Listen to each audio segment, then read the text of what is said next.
नमस्कार, जय हिंद फ्रेंड्स। क्या हाल चाल। आई होप आप लोग मस्त होंगे और अपनी पढ़ाई में, अपनी छुट्टियों में बहुत ही बढ़िया तरीके से व्यस्त होंगे। आज हम आ चुके हैं अपने चैप्टर नंबर फर्स्ट के पार्ट 2 की तरफ। आज हम इस पूरे चैप्टर को एंड कर देंगे बढ़िया तरीके से। जो लोग वेट कर रहे थे पार्ट 2 का कि भैया पार्ट 2 कब आएगा, तो पार्ट 2 आ गया भाई अब ये। और पहली वीडियो हमारी चली गई थी, अपलोड हो चुकी थी, नहीं जाके देखा जाके देख लेना। जो भी स्टैंडर्ड वाले स्टूडेंट है, फिर से मैं एक बार क्लियर करना चाहता हूँ कि जो भी बेसिक्स वाले स्टूडेंट है या फिर स्टैंडर्ड वाले स्टूडेंट है, सारे लोग के लिए ये वीडियोस हैं।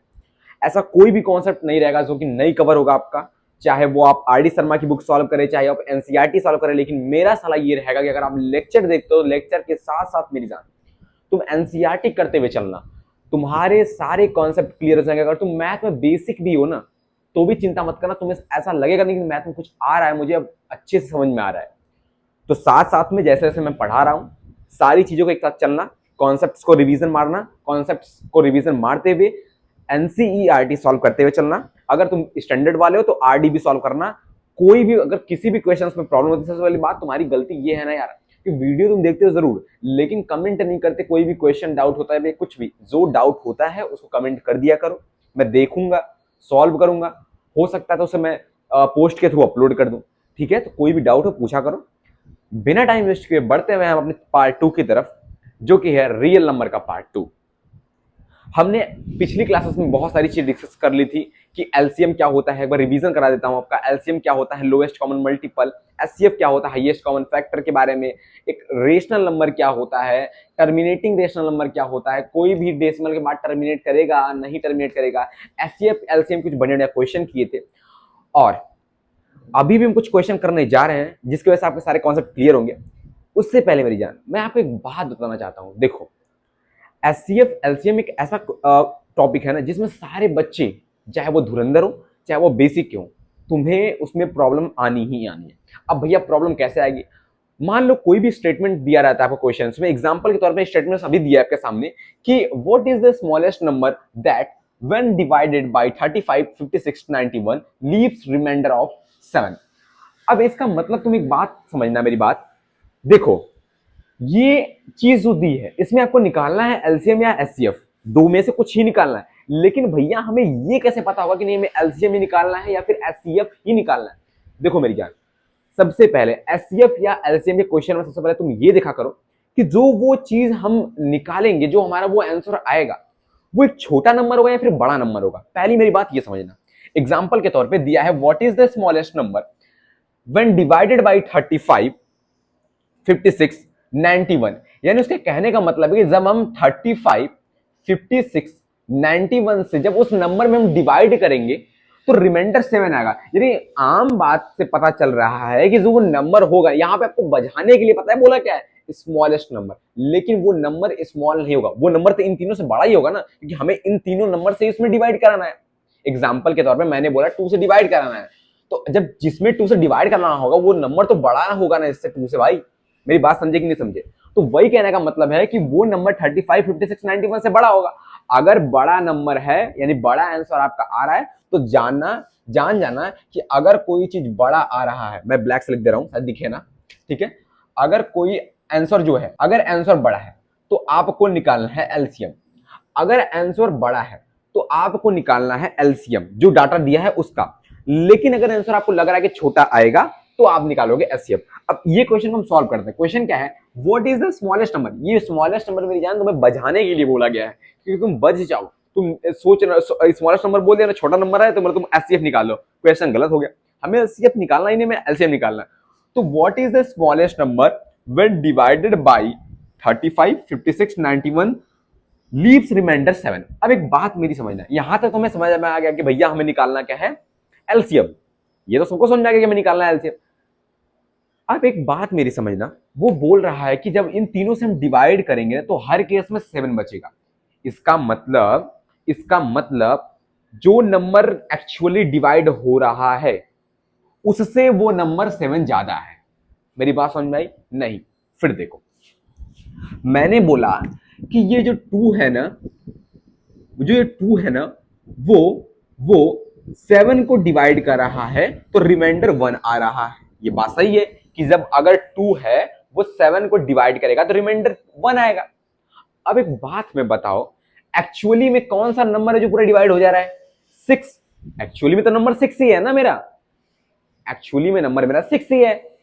अब जो रिमाइंडर बच रहा है, जब हम रिमाइंडर को इसमें ऐड कर रहे हैं तब हमारा आंसर आ रहा है 7। मेन आंसर हमारा 7 था। मैंने पूछा कि ऐसा कौन सा नंबर है, बहुत नंबर हो सकता है, लेकिन मैंने ऐसा क्वेश्चन बनाया कि मान लो कोई ऐसा नंबर है जिसको हम 2 से डिवाइड कर रहे हैं तो रिमाइंडर 1 बच रहा है। वो बहुत सारे नंबर हो सकते हैं, ऐसा एक्चुअली नहीं कि 4 ही हो सकता है, 5 भी हो सकता है, तुम्हारा 9 भी हो सकता है, लेकिन मेरी तरफ से मान लो कि 7 है वो आंसर। मुझे पता है 7 है, लेकिन मैं पूछ रहा हूं कि मान लो अगर मैं 2 से उसको डिवाइड कर रहा हूं तो रिमाइंडर 1 बच रहा है, तो कैसे फाइंड आउट करेंगे? अब भैया फाइंड आउट करने के लिए क्या करेंगे भैया? फाइंड आउट करने के लिए हम ये 7 को हम लाने के लिए ये जो 6 है इसमें हम 1 क्या कर देंगे? ऐड कर देंगे। सेम टू सेम काम वही मुझे यहां पे करना है। हम पहले क्या करेंगे? हम पहले करेंगे 35, 56, 91 का पहले एलसीएम निकालेंगे। जब एलसीएम निकालेंगे तो उनका जो एलसीएम आएगा वो हमारे पास वो नंबर आ जाएगा, वो नंबर आ जाएगा जिससे हम इस तीनों में डिवाइड करेंगे तो वो पूरा पूरा कट जाएगा। वो ऐसा नंबर होगा पूरा पूरा डिविजिबल होगा, लेकिन वो बोल रहा है रिमाइंडर 7 बचेगा, यानी उस नंबर में हमें 7 और ऐड कर देना और कुछ नहीं करना है। सवाल सॉल्व करते हैं, ठीक है? देखो अब ऐसे निकालते हैं हम, तो पहले हम किससे इसको डिविजिबल करें? इसको हम 2 से करते हैं भैया, ठीक है? एक बार चेक लेता हूँ रेट आपको दिख रहा है नहीं दिख रहा है? ठीक है, दिख रहा है, ओके, बढ़िया दिख रहा है आपको। अब डिविजिबल करते हैं 2 से, पहले ये हो जाएगा 35, 2 4 जा 8, सॉरी 2 2 जा 4, 2 8 या 16, ये हो गया 91। फिर 2 से डिविजन करेंगे तो 35, 1 14, ये हो गया 91। फिर 2 से करेंगे तो 35, ये हो गया 7, ये हो गया 91। फिर 7 से करेंगे तो ये 5 बार में चला जाएगा, ये 1 बार में आ जाएगा, ये 7 1 जा 7, 7 1 जा 7, 7 3 जा 21, यही ना होगा? हाँ ठीक है। अब फिर 5 से कर देंगे तो ये 1 हो जाएगा, ये भी 1 हो जाएगा, 13, एक बार 13 से कर देंगे, यानी हमारा जो एलसीएम आ रहा है वो आ रहा है 2 into 2 into 2 into 5 into 7 into 13। अब इसको मल्टीप्लाई कर देते हैं भैया एक बार। 2 2 जा 4, 4 2 जा 8, 8 5 जा 40, 40 इंटू 7, 7 4 जा 28, यानी 280, 280 गुणे के 13, यानी कि 28, 28 इंटू में 30 करना है, 8 3 जा 24, 2 3 2 जा 6, 6 2 8 इंटू 8 और 2, 4 8 8 16, 2 1 3, यानी आ गया आपका 3640।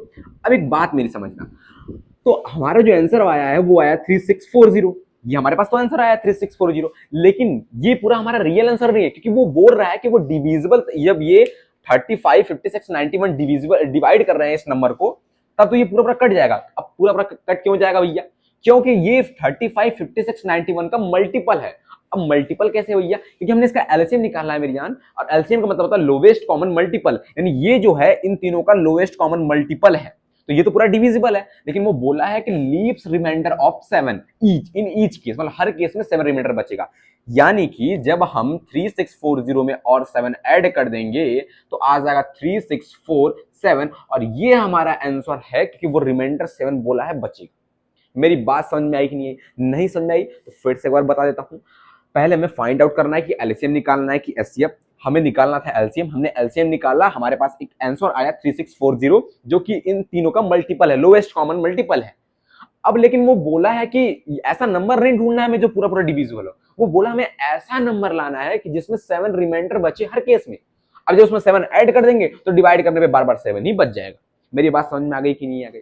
बहुत बढ़िया तरीके से मेरी जान बताया। कोई भी प्रॉब्लम हो जरूर बताना, हम कमेंट जरूर किया करो कोई भी प्रॉब्लम होती है तुम लोग को। तो अब देखो, अब बढ़ते हैं नेक्स्ट क्वेश्चन की तरफ। हमारा नेक्स्ट क्वेश्चन क्या है कि एक्सप्लेन वाई 7 इंटू 11 इंटू 13 और प्लस 13। और ये क्वेश्चन ऐसा है ना भाई कि आपको ये एमसीक्यूज के रूप में दिखेगा, और मेरे दोस्त, मेरे भाई, मेरे छोटे भाई लोग को समझ में नहीं आता करना क्या है। कुछ नहीं करना है, देख क्या करना है, हमें इसको दिखाना है कि ये कंपोजिट नंबर है। अब कंपोजिट नंबर मैंने पिछले लेक्चर में बताया था, अगर तुमने पिछला लेक्चर बढ़िया से देखा है तो आपको पता होगा कंपोजिट नंबर क्या होता है। कंपोजिट नंबर ऐसे नंबर होते हैं जो 1 से डिविजिबल हो, जो इटसेल्फ से डिविजिबल हो, जो अनदर नंबर से भी डिविजिबल हो, अनदर नंबर से भी क्या हो, डिविजिबल हो, यानी 3 केस, कम से कम 3 नंबर से वो डिविजिबल होना चाहिए, 1 इटसेल्फ और कोई और नंबर उसके अलावा भी हो सकता है, ऐसा दिक्कत नहीं है। अब हमें प्रूव करना है क्या ये कंपोजिट नंबर है। अब देखो क्वेश्चन क्या है, 7 इंटू 11 इंटू 13 प्लस 13। हम क्या करेंगे, इस पूरे टर्म में से एक ये टर्म है, एक ये टर्म है। देखो मल्टीप्लाई और डिवाइड जो ऑपरेशंस होते हैं, मेरी बात को ध्यान से सुनना, एक इंपॉर्टेंट बात बताने जा रहा हूं कि जो मल्टीप्लाई और डिवाइड वाले होते हैं ऑपरेशंस, वो किसी चीज को दो पार्ट्स में नहीं डिवाइड करते हैं। डिवाइड इसको कौन करते हैं, प्लस और माइनस। मेरी बात समझे कि नहीं समझे? यानी यहाँ पे कितने तुम्हें टर्म्स दिख रहे हैं, यहाँ पे तुम्हें दो टर्म्स दिख रहे हैं, और दो टर्म्स को डिवाइड कौन कौन कर रहा है, ये प्लस। ये मल्टीप्लाई नहीं डिवाइड करता है। ऐसा नहीं कि 1 2 3 4 टर्म्स दिख रहे हैं, नहीं यार, ये तो मल्टीप्लाई में, ये तो एक ही टर्म बन जाएगा बाद में, इसको तो ब्रेक किया है उसने। प्लस और माइनस से हमेशा मेरी जान टर्म्स डिवाइड होते हैं। यहाँ पे दो टर्म्स है, एक ये टर्म है, एक ये टर्म है। अब देखो इस टर्म में भी तुम्हें एक 13 दिख रहा है और इस टर्म में एक 13 दिख रहा है, तो हम दोनों टर्म में से 13 क्या कर लेंगे, कॉमन कर लेंगे। अब इसमें क्या बच जाएगा, 7 इंटू 11 इंटू 1, ये नहीं बचेगा, और प्लस के 1। अब इसको हम सॉल्व कर लेंगे, ये 13 कॉमन है, 7 इंटू 11 इंटू 1, तो ये हो जाएगा 77 प्लस 1, यानी 13 इंटू 77 प्लस 1, यानी आगे आपका 78। अब मैं कोई सिंबल नहीं तो मल्टीप्लाई का है, 13 इंटू 78। अब इनका मल्टीप्लाई कर देना, मल्टीप्लाई कर देते हैं, रुक जाओ। 78 इंटू 30, 8 3 24। बोलोगे भैया बहुत आप आलसी हो चुके हैं, 7 3 21, 23 हो गया आपका, और यहाँ पे 8 और 7 यानी 4, 8 3 11, 7 2 9 1 10, यानी आ गया 1014। अब ये कंपोजिट नंबर है कि नहीं, ये चेक करना है। चेक करते हैं, देखो पहले ये 1 से डिविजिबल है, 1 से तो सारे नंबर डिविजिबल हो जाएंगे, ये इटसेल्फ मतलब खुद से भी डिविजिबल होगा। अब एक चीज देखो, लास्ट में तुम्हें इवन नंबर दिख रहा है, यानी ये 2 से भी डिविजिबल है, यानी बोल सकते हैं कि हाँ भैया ये कंपोजिट नंबर है। बस यही दिखाना था, लिखना था yes it is a composite number. उसके बाद इसको भी चेक करना है, तो अब देखो इसको करेंगे 7 into 6 into 5 into 4 into 3 into 2 into 1। अभी तो ये एक ही टर्म था, अब डिवाइड प्लस से हुआ है, देखो प्लस 5। अब इन दोनों टर्म में हमें देखो भाई एक 5 दिख रहा है, 5 कॉमन ले लेंगे, बच क्या जाएगा 7 into 6 into 4 into 3 into 2 into 1 into एक और 1 बचेगा, ये 5 का, लेकिन छोड़ देते कोई कहते हैं, एक ही 1 ले लेते हैं, प्लस का 1। अब जब इसको मल्टीप्लाई करेंगे तो इसको मल्टीप्लाई करने पे आएगा 1008। ये हमारा धार्मिक नंबर है तो ऐसा लर्न हो गया मुझे, 1008 प्लस के 1। इसको मल्टीप्लाई करना, 7 इंटू 6 इंटू 4 इंटू 3 इंटू 2 करना, तो 1008 आएगा प्लस 1। अब आएगा 5 अंडर ब्रैकेट 1008 प्लस 1 1009, यानी 5 इंटू 1009। अब इसको सॉल्व कर लेंगे, 9 5 45 05, ये आ गया 504045। अब चेक कर लेंगे 1 से डिविजिबल होगा ही, इटसेल्फ से डिविजिबल होगा ही, बस मैं चेक करना है कि कोई और नंबर इसको डिवाइड कर पा रहा है कि नहीं कर पा रहा है, और मैं लास्ट में दिखाया कि 5 है, यानी 5 से भी डिविजिबल है, यानी ये भी एक क्या है, कंपोजिट नंबर है। मेरी जान यहाँ तक कोई प्रॉब्लम तुम्हें, मेरे छोटे भाई मेरी छोटी बहन कोई भी प्रॉब्लम हो तो कमेंट कर देना, बता दूंगा फिर से तुम्हारे लिए। बढ़ते हम अब अगले क्वेश्चन और अगले कॉन्सेप्ट का। हमारा इस रियल नंबर चैप्टर का लास्ट टॉपिक है, वो है इरेशनल बारे में, और यहां से 101% फिक्स है कि तुम्हारे बोर्ड में 3 नंबर के क्वेश्चन आते हैं, 5 नंबर के क्वेश्चन यहां तक आते हैं भाई यार। अब भैया 5 नंबर क्वेश्चन आते हैं, इसका मतलब मस्ती से हमें नहीं पढ़ना है, इसको सीरियसली के पढ़ना है, लेकिन मस्ती से ही पढ़ के हमें सीरियसली सीखना है। मेरी बात समझ में आई? पहले हम समझते हैं कि इरेशनल नंबर होते क्या है। देखो तुमने रेशनल पढ़ा है ना, रेशनल नंबर क्या होते हैं, ऐसे नंबर्स जिन्हें हम p अपॉन क्यू के फॉर्म में लिख सकते हैं, जहां पे p एंड q क्या होते हैं कि इंटीजर होते हैं, और q कभी भी 0 के बराबर नहीं हो सकता है। ये तुमने पढ़ा लिखना है। यहां पे सारा काम उल्टा कर देना भैया, ऐसे नंबर जिन्हें हम p अपॉन क्यू के फॉर्म में नहीं लिख सकते हैं, ऐसे नंबर जिन्हें हम p अपॉन क्यू के फॉर्म में नहीं लिख सकते हैं, और where p and q are integer, जहां p and q are एक इंटीजर हो, और q इक्वल हो सकता है यहां पे 0 के बराबर। यानी सारे उल्टे काम करने हैं इसको। जैसे रेशनल में था कि जिसे हम p अपॉन क्यू के फॉर्म में लिख सकते हैं, यहां हम इरेशनल नंबर्स को p अपॉन क्यू के फॉर्म में नहीं लिख सकते हैं, लेकिन p और q क्या होने चाहिए, इंटीजर्स होने चाहिए, और q यहां पे 0 के बराबर हो सकता है। अब भैया आपने ये क्यों बताया, हमें डिफिनेशन से क्या लेना देना? हाँ ये तो बात सही है कि तुम्हें डिफिनेशन से कुछ भी नहीं लेना देना है, तुम्हें मेन आना है इसकी प्रूविंग्स पे। अब प्रूविंग्स क्या होता है, पहले हम समझ लेते हैं कि इरेशनल नंबर होते कैसे हैं। देखो इरेशनल वैसे नंबर्स होते हैं जो रूट्स में होते हैं। अभी तुम समझो तो जो रूट्स में नंबर होते हैं उसको बोलते हैं इरेशनल नंबर्स, लेकिन अगर वो रूट के बाहर आ जा रहे हैं पूरे पूरे होल नंबर तो वो रेशनल नंबर। एग्जांपल के लिए मैंने बोला कि अंडर रूट 4, अब अंडर रूट 4 यानी 4 का under root square root, sorry इसको हम बोलते हैं स्क्वायर रूट है और ये 4 है, तो 4 का स्क्वायर रूट जब हम इसको सॉल्व करेंगे तो आंसर क्या आएगा हमारे पास 2, जो कि एक पूरा पूरा नंबर है जिसको हम p अपॉन क्यू के फॉर्म में लिख सकते हैं, जो हाँ कि p और q इंटीजर है और q भी इक्वल नहीं है जीरो के बराबर। क्या ये नीचे वाला जीरो के बराबर है? नहीं। तो ये हमारा क्या भैया, ये हमारे पास आ गया एक रेशनल नंबर। अब ये रेशनल नंबर का मतलब आपने क्यों के दिखाया मेरे जान, एक बात और ध्यान रख ले कि जो रेशनल नंबर होते हैं, रेशनल नंबर होते हैं उनको हम क्यू से दिखाते हैं और इरेशनल नंबर को हम दिखाते हैं क्यू डैश। ठीक है, क्यू डैश से और क्यूसी से दिखाते हैं। तो अभी तू याद रख क्यू डैश, ये आपको 11th में मिलेगा, हम लोग पढ़ रहे हैं तो ये क्यूसी दिखाया जाता है, क्यू डैश भी होता है। ठीक है, तो ये रेशनल नंबर है। तो भैया इरेशनल नंबर कैसे होगा, इसे ले लो √5। अब ये √5 जो है वो क्या है, क्यू डैश है। मैंने बोला √16, ये क्या भैया, ये रेशनल है। कैसे, इसको हम सॉल्व करेंगे तो आंसर आ जाएगा 4, तो जो कि आपस में क्या है, रेशनल। अब एक बात समझना, तो भैया हमें प्रूव भी क्या करना है, हमें कहां से 5 नंबर के वो क्वेश्चन मिलेंगे जिसको हम तैयार कर लें तो 5 नंबर मेरे नहीं कटेंगे। देख, तो ये √5 है, क्वेश्चन में तुम्हें ऐसा देगा कि जो √5 है ये एक इरेशनल नंबर है, तुम इसे प्रूव करो। मतलब तुम्हें पता तो है ना, तुम बोलोगे भैया दे क्यों रहा है, लेकिन यही करता है भाई क्वेश्चन। तुम्हें पता है कि √5 जो है कि वो इरेशनल है। मैंने बोला √13, ये क्या है, ये भी भैया इरेशनल नंबर है। मैंने बोला 2 प्लस √2, ये भी एक इरेशनल नंबर है। मैंने बोला √5 प्लस √3, ये भी एक इरेशनल नंबर है। लेकिन इसे तुम्हें बस प्रूव करना है। तो शुरुआत करते हैं अपने प्यारे से प्रूविंग्स को और सीखते हैं बढ़िया तरीके से सारे टाइप के क्वेश्चन। उसके बाद ही चैप्टर एंड करेगा और तुम्हारे कम से कम 5 से 8 मार्क्स यहाँ पे कंप्लीट हो जाएंगे पहले चैप्टर से। ठीक है, शुरुआत करते हैं। अब देखो, मैंने एक ऐसा क्वेश्चन लिखा है इस बोर्ड पे जो कम से कम तुम्हारे बोर्ड एग्जाम में 5 मार्क्स में आ ही रहा है। डाटा चेंज हो सकता है, √2 की जगह √5 हो सकता है, √13 हो सकता है, √7 हो सकता है, लेकिन कॉन्सेप्ट एक ही लगेगा। इसीलिए तुम इतनी प्रैक्टिस कर लेना, और तुम्हें प्रैक्टिस करने की मेरी जान जरूरत ही नहीं यार, तुम एनसीईआरटी सॉल्व करना, तुम्हें एनसीईआरटी में सारी चीजें मिल जाएगी।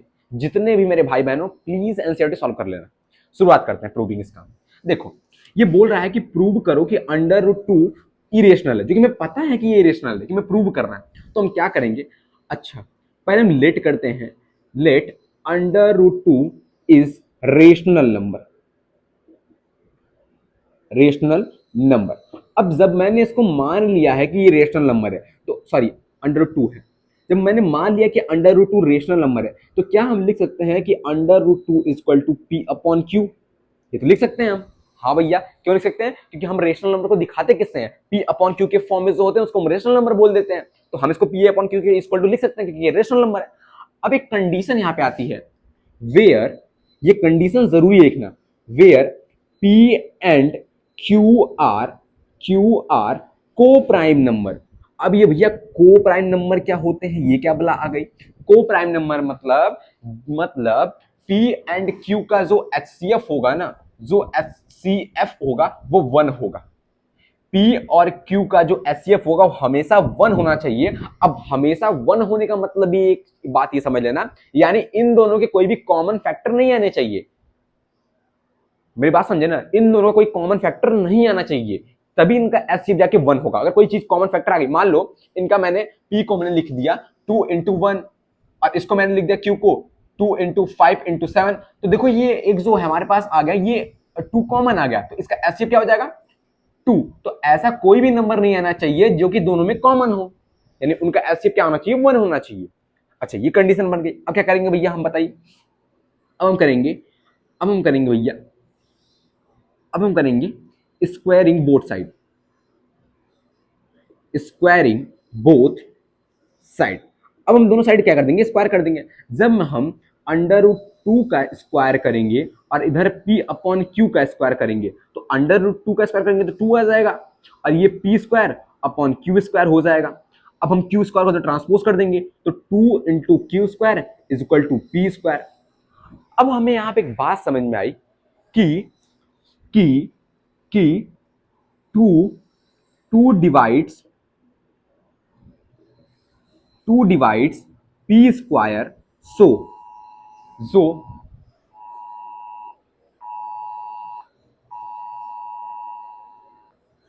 भाई मैं डर गया भाई, ये देखो अभी तुम्हारे फोन पे भी अलर्ट आ रहा होगा, मैंने बोला क्या हो गया भाई, ये अलर्ट आ रहा है कि वो जो गर्मी बढ़ रही है ना उसकी वजह से, ये देखो डर गया भाई।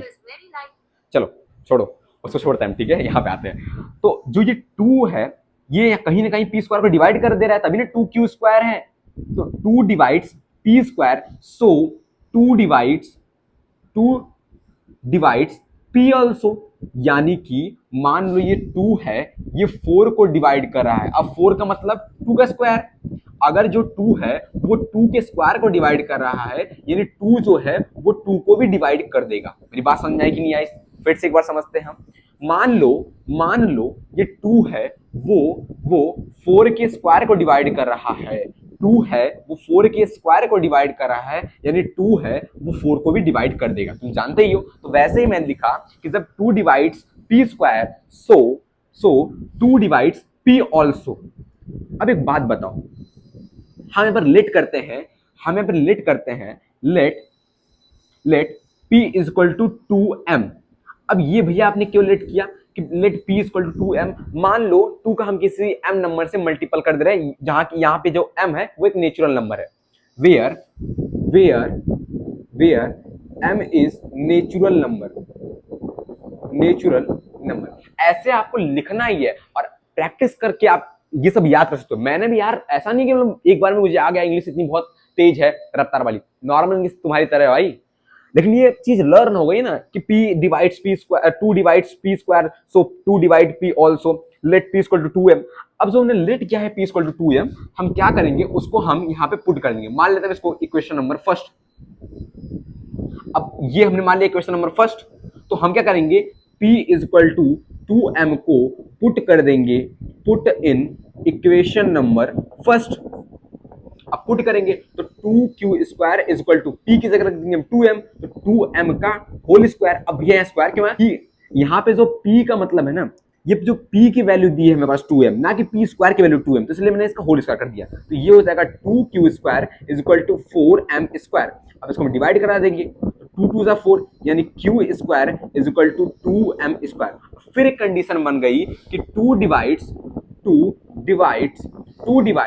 q square, so 2 divides q also. अब एक बात समझो मेरी, अभी हमने डिस्कस किया था कि p एंड q के कॉमन फैक्टर नहीं होने चाहिए, लेकिन अभी हमने देखा कि जो 2 है वो p को भी डिवाइड कर रहा है और जो 2 है वो q को भी डिवाइड कर रहा है। तो अब हमें क्या लिखना है, बस हमें एक स्टेटमेंट लिख देनी है और मेरी जान प्रूविंग हो गई। यहाँ पे आपके स्टेटमेंट क्या लिखनी है हमें, our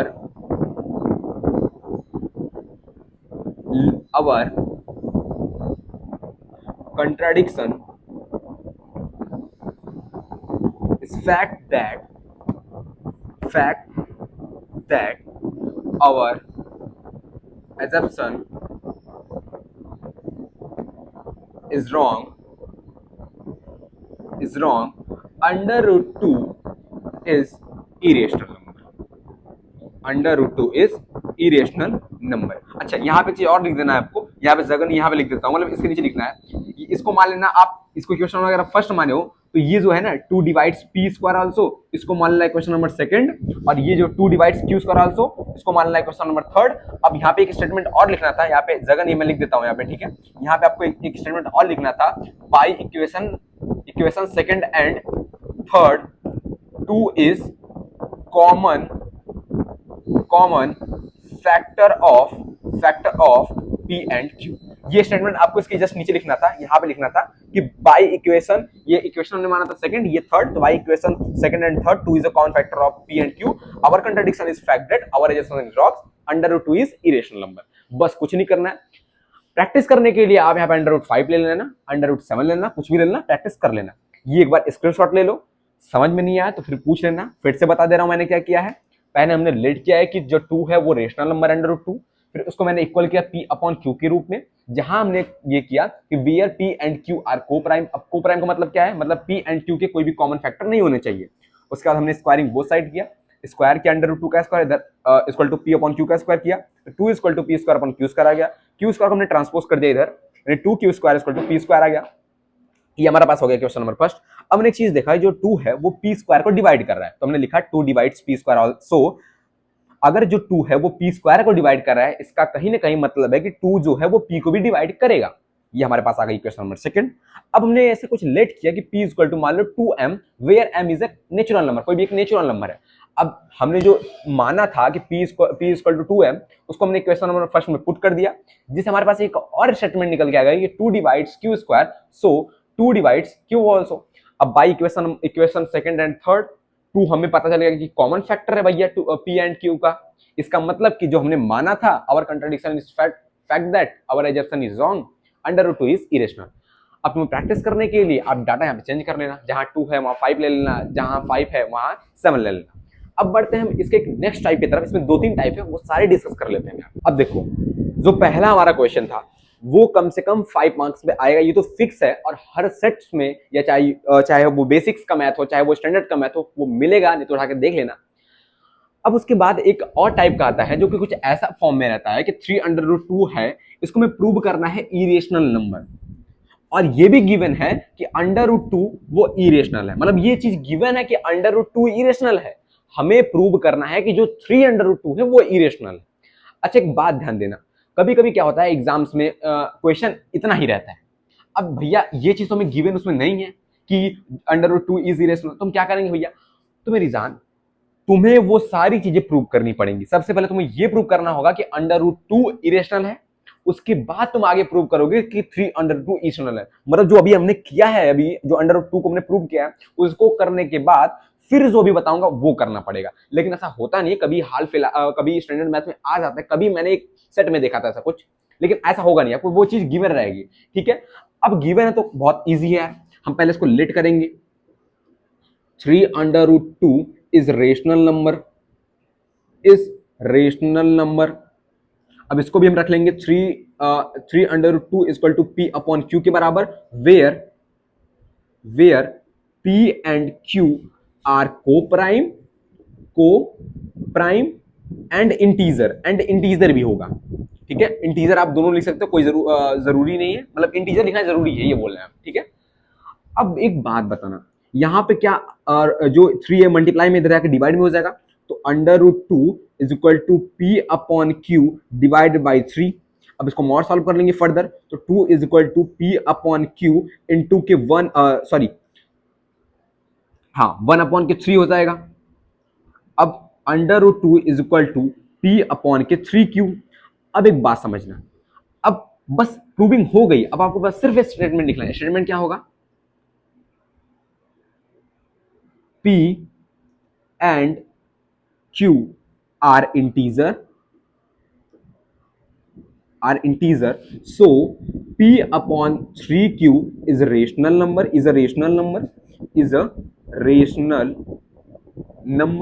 but under root 2 is irrational number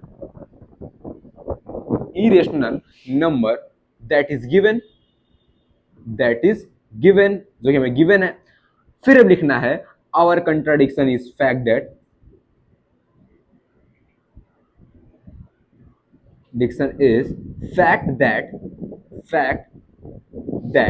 our assumption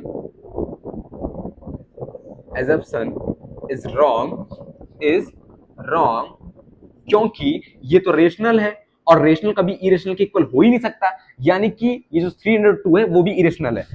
is wrong, 3√2 is irrational number लिख लेना इसके आगे। ठीक है, कि जो 3√2 है वो सही में इरेशनल ही है।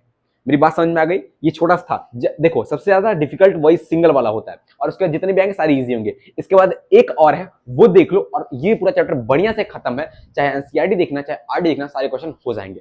देखते हैं उस क्वेश्चन को भी, लास्ट वाले। देखो, इस वीडियो का लास्ट क्वेश्चन, और बहुत ही छोटा सा क्वेश्चन, वही फिर काम हमें करना है। हमें चीज प्रूव करनी कि 5 plus under root 3 is irrational, और हमें ये चीज गिवन है कि अंडर रूट 3 पहले से ही इरेशनल नंबर है।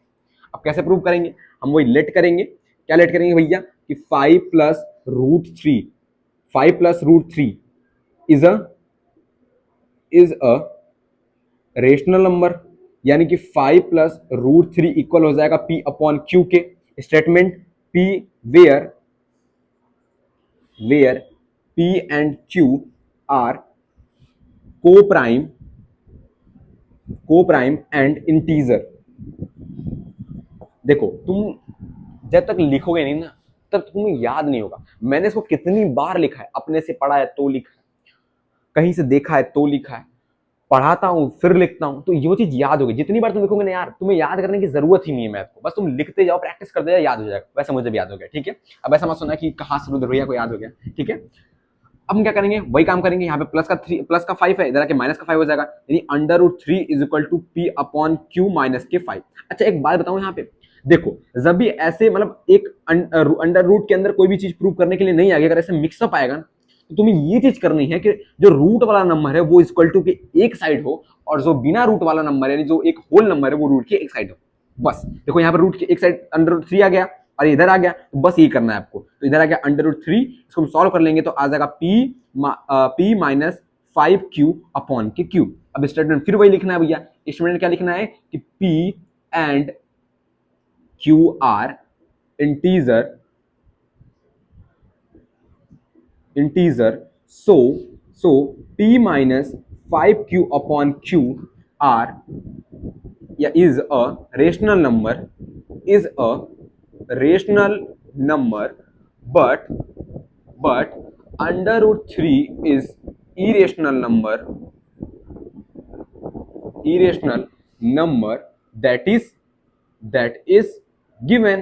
अब आपको लास्ट स्टेटमेंट लिखना है जो आपके लिए होमवर्क है, वो लिख देना है कि our contradiction is fact that our assumption is wrong, 5 plus under root 3 is irrational. और यहीं पे हमारा छोटा सा प्यारा सा रियल नंबर का चैप्टर पूरा समाप्त होता है। 2 पार्ट्स में हुए, बहुत बढ़िया तरीके से हुए। कोई प्रॉब्लम्स हो कमेंट करके जरूर बताना, कहीं भी हमने तेज पढ़ाया हो, कहीं भी हमने कम पढ़ाया हो, कहीं भी हमने गलत पढ़ा दिया हो, कहीं भी हमने गलत बोल दिया हो, जरूर बताना, सुधारा जाएगा उसको।